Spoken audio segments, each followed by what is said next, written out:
What did you think Sure. today when you saw Bill Barr very clearly agreeing with Mike Pompeo and other officials that this was likely Russia, just as Trump was saying that it could be China?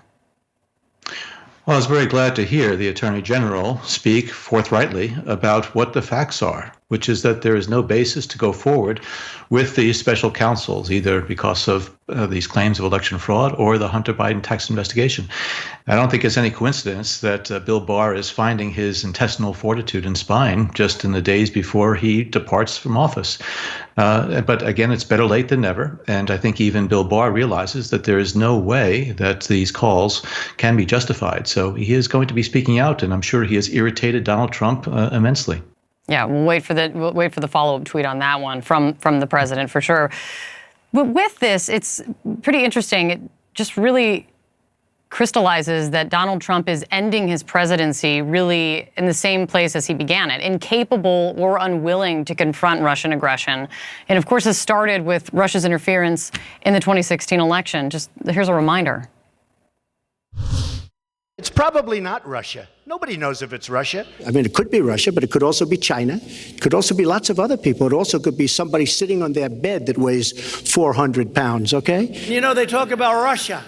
They're so worried about Russia. What about sending out 80 million ballots? That's your real problem. I think probably China at this point is a nation that you should be talking about much more so than Russia, because the things that China is doing are far worse. This has really been a hallmark of his presidency. It's a question that has befuddled so many. But in these final days, have you ever been able to understand why? No, it's interesting because the words that he just spoke when you provided that footage are almost exactly the same words he spoke in early January of 2017 when myself and Jim Comey and Jim Clapper briefed him on the Russian interference in the election. He kept pushing back against that. He refuses to accept reality. I think it's because he doesn't see Russia as a threat to him personally. In fact, I think he realizes that Russia has helped him prior to the 2016 election and even afterward, which is why he's given them a pass. Now, I must also say that the most dangerous times that for an autocrat in terms of what they might do is when they are seeking power and as well as when they're on the verge of being deposed from power. And that's what I think we see right now with Donald Trump.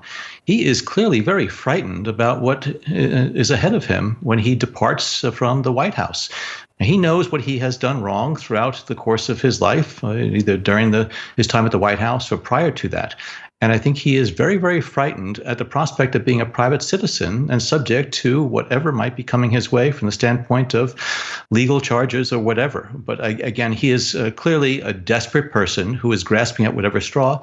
And unfortunately, he's found some people who are willing to support these very, very specious claims of widespread fraud.